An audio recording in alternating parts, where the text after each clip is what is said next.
Okay नमस्ते मेरो सबै साथीभाइहरुमा आज पनि एउटा नयाँ च्याप्टर लिएर यो सेसनमा आज एउटा नयाँ च्याप्टर लिएर आएको छु। आजको च्याप्टर रहेछ अपरेटिङ सिस्टम। तपाईहरुले यहाँ स्क्रिनमा हेर्दै हुनुहुन्छ। अपरेटिङ सिस्टम भनेको के हो? सिम्पली यो च्याप्टरमा हामी बुझ्दै छौं र यो अपरेटिङ सिस्टममा हामी के गर्न सक्छौं, यसबाट के गर्न सकिन्छ, यसको फिचरहरु के हो भनेर यो च्याप्टरमा अथवा यो सेसनमा हामी सिक्ने छौं। र म फेरि पनि हजुरलाई भन्न चाहन्छु तपाईहरुले मेरो च्यानललाई सब्स्क्राइब गर्नु भएको छैन भने प्लिज सब्स्क्राइब गरिदिनुस् र बेल आइकनमा पनि थिचिदिनुस्, जसले गर्दाखेरि मैले बनाएका जुन भिडियोहरु छन् तपाईले समयमै पाउनुहुनेछ। ओके, अब हामी सुरु गरौँ। ओके, अब यो अपरेटिङ सिस्टम सुरु गर्नुभन्दा अगाडि हामी म यहाँ ओभरभ्यूमा म जान चाहन्छु। यो हेरिसकेपछि भाइ-बहिनीहरुले अथवा साथीभाइहरुले फाइल कसरी बनाउने, फोल्डर कसरी बनाउने भनेर कुराहरु तपाईहरु बुझ्न सक्नुहुन्छ। Manage file folder and create a new folder in the document. Describe about system tools, explain the types and function of OS, explain MS DOS with its advantage and disadvantage। यो त अब यो सेसनमा छैन, अर्को सेसनमा म के भन्छ DOS को एडभान्टेज र डिसएडभान्टेज प्लस जसको रिभ्यू पनि गर्नेछु र DOS को बारेमा क्लियर कन्सेप्ट पनि दिनेछु तपाईहरुलाई। ओके, त्यसपछि विन्डोज को बारेमा पनि यहाँ जुन छ विन्डोज को बारेमा पनि कन्सेप्ट म पछि नै दिनेछु। तर अहिले तपाईहरु यो हेरेर अब यो सेसनमा तपाईहरुले अपरेटिङ सिस्टम भनेको के हो, अपरेटिङ सिस्टममा के गर्न सकिन्छ, यसको फाइदाहरु, यसको फिचरहरु के हो भनेर बुझ्न सक्नुहुनेछ तपाईहरु। ओके, सबभन्दा पहिला तपाईहरु के बुझ्नुस् भने अपरेटिङ सिस्टम भनेको के हो? अपरेटिङ सिस्टम भनेको सिस्टम सफ्टवेयर हो है। सिस्टम सफ्टवेयर अन्तर्गतको एउटा सफ्टवेयर हो यो। अब तपाई यहाँ हेर्न सक्नुहुन्छ हैन, अपरेटिङ सिस्टमले के गरेछ त होल यहाँ पिक्चरमा तपाई हेरि एकदम क्लियर कन्सेप्ट छ। यो पिक्चरमा तपाई हेर्नुस्, जस्तै डिस्क ड्राइभलाई पनि, एप्लिकेसनलाई पनि, मोनिटरलाई पनि, कीबोर्डलाई पनि, प्रिन्टरलाई पनि अपरेटिङ सिस्टमसँग के त कनेक्टेड छ अथवा दुईतिरै इन्टर्याक्ट भइरहेछ। तपाई हेर्न सक्नुहुन्छ। जस्तै अब अपरेटिङ सिस्टमले जस्तै अब हार्ड डिस्कमा पनि केही चीज राख्छन् प्लस हार्ड डिस्कबाट पनि केही लिन्छन्। तपाई त्यो एरोले के डिफाइन गर्दैछ भने इन्टर्याक्सन हो त्यो, अथवा इन्टर्याक्ट सेन्डिङ एन्ड रिसिभिङ भन्ने बुझिन्छ। जस्तै अब अपरेटिङ सिस्टमले केही चीज लिनु पर्यो भने हार्ड डिस्कबाट पनि लिन सक्छ प्लस हार्ड डिस्कलाई पनि दिन सक्छ भनेर यसरी तपाई बुझ्न सक्नुहुन्छ। ओके, सिम्पली हामी के बुझ्न सक्छौं भने अपरेटिङ सिस्टम एउटा सिस्टम सफ्टवेयर हो। Operating system is a system software that manage computer hardware, software, resources and provide common service for the computer program. Okay, the some example of भनेर यहाँ भनेको छ, तपाईं हेर्न सक्नुहुन्छ। एक्जाम्पल रूपमा विन्डोज एक्सपी, विन्डोज 7 भनेर एटीसी कुराहरु यहाँ दिएको छ। ओके, तपाई अब के बुझ्नुस् भने अपरेटिङ सिस्टम भनेको एउटा सिस्टम सफ्टवेयर हो जसले सिस्टम सफ्टवेयरले के गर्छ भने जस्तै एउटा कम्प्युटर चल्नको लागि है, सिस्टम सफ्टवेयरले कम्प्युटरसँग रिलेटेड जति पनि पेरिफेरल डिभाइसेसहरु छन्, कम्प्युटरसँग कनेक्टेड जति पनि पेरिफेरल डिभाइसेसहरु छन् जसले कम्प्युटरलाई चलाउने काम गर्छ, होल पेरिफेरल डिभाइसलाई कनेक्टेड गर्ने काम अथवा होल पेरिफेरल डिभाइसलाई कन्ट्रोल र मोबिलाइज गर्ने काम अपरेटिङ सिस्टमले गर्छ है। Operating system is a system software that is used to control and manage the whole activities of the computer system. Okay, that control the whole activities of computer system, that is the main point. Operating सिस्टमले के गर्छ भने भरको activities, जस्तै अब कम्प्युटरमा keyboard छ कि छैन, कम्प्युटरमा माउस छ कि छैन, कम्प्युटरमा माउस जोड्दाखेरि काम गरे गरेन, प्रिन्टरले काम गरे गरेन, हरेक चीजको रिप्लाई अथवा हरेक चीजको इन्टर्याक्ट चाहिँ अपरेटिङ सिस्टमले गर्छ है। हरेक चीजको इन्टर्याक्ट एभ्रीथिङ्स जति पनि कम्प्युटरसँग रिलेटेड छन् अथवा जति पनि पेरिफेरल डिभाइसेसहरु छन्, हरेक पेरिफेरल डिभाइसेसलाई कन्ट्रोल गर्ने, चलाउने everything's can do by using the operating system. Okay, so what is the function of operating system software? अब अपरेटिङ सिस्टम सफ्टवेयरको फंक्शन हेर्दाखेरि यहाँ हामी one by one म भन्छु। It act the interface between user and computer system. Okay, that means कम्प्युटरमा कुनै पनि काम गर्नको लागि हामीलाई अपरेटिङ सिस्टम चाहिन्छ है। अब जस्तै कि यसले के गर्छन् भने सिम्पली यसले के गर्ने हो भने इन्टर्याक्ट गर्नको लागि अपरेटिङ सिस्टमले एउटा सुटेबल इन्भाइरोमेन्ट बनाइदिन्छ कि, त्यही भएर यसलाई हामी base of the system software अथवा base of the computer software पनि भन्छौँ हामी। किनभने अपरेटिङ सिस्टम भइसकेपछि त्यसपछि जति पनि एप्लिकेसन सफ्टवेयर हो अपरेटिङ सिस्टमकै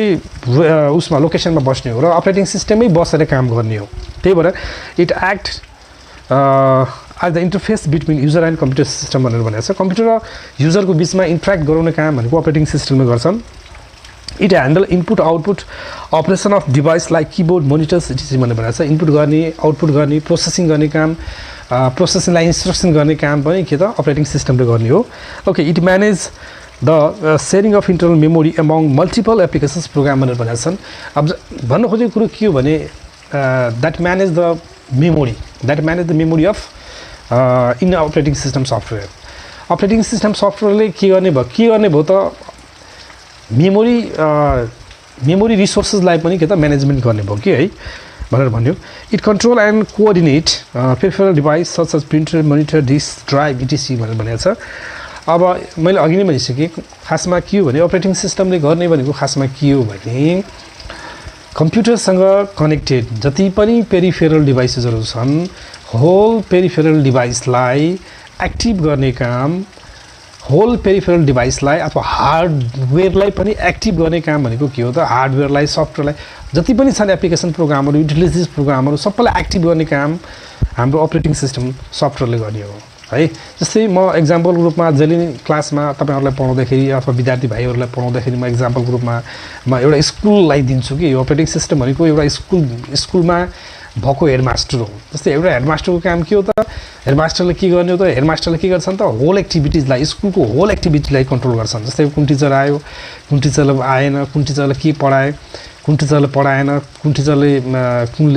लिजर पिरियड छ स्कुलमा के कस्तो काम भइरहेछ कस्तो किसिमको भौतिक संरचनाका कामहरूदेखि लिएर हरेक एक्टिभिटिजहरूलाई कन्ट्रोल गर्ने काम त एउटा हेडमास्टरको हो भने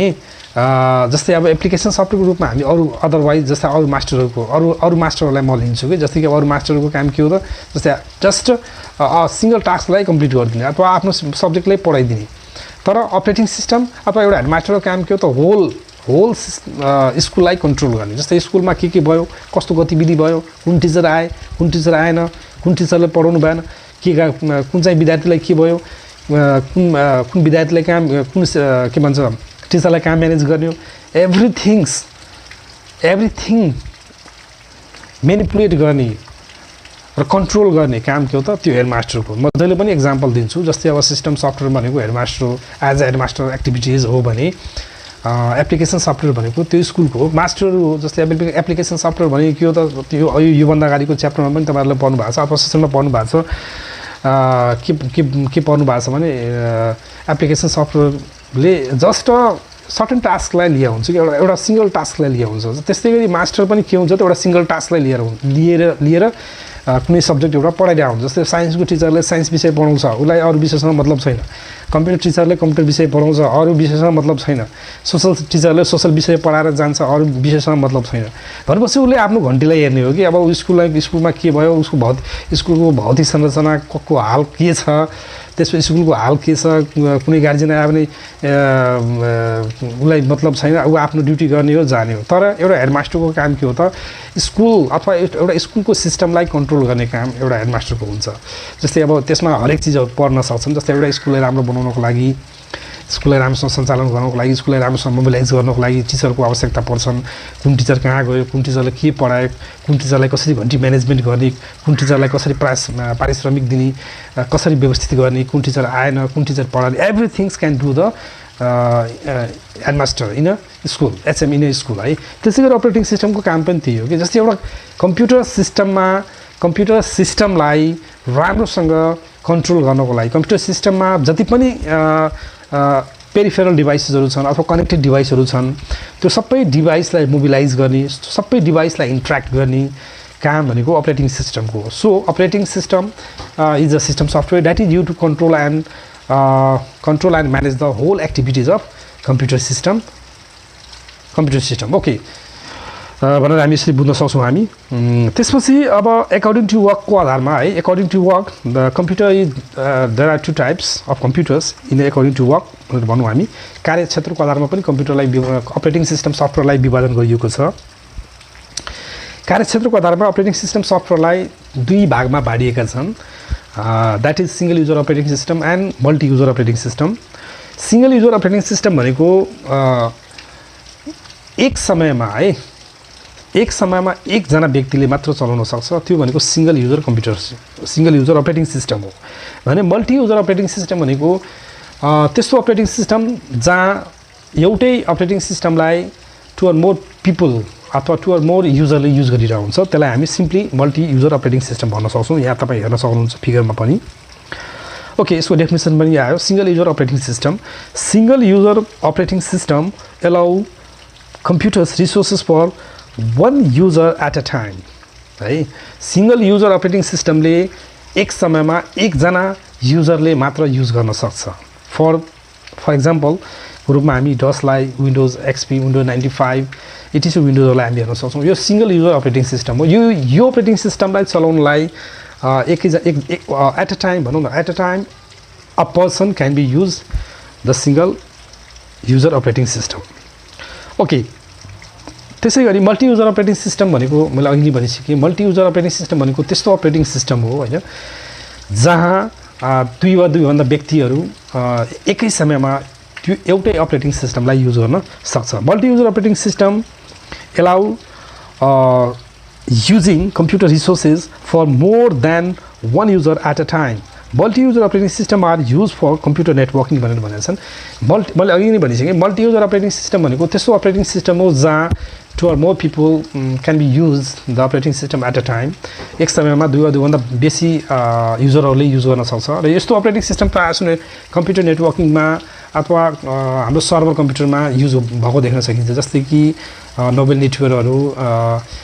युनिक्सहरू लिनक्सहरू यो अपरेटिङ सिस्टम भनेको मल्टिटास्किङ अपरेटिङ सिस्टम हो यो operating system at a time there are many users can be connected in a single computer and for the to use the any task okay so यसबाट हामी यही बुझ्न सक्छौँ multi user operating system भनेको simply एउटै operating सिस्टमलाई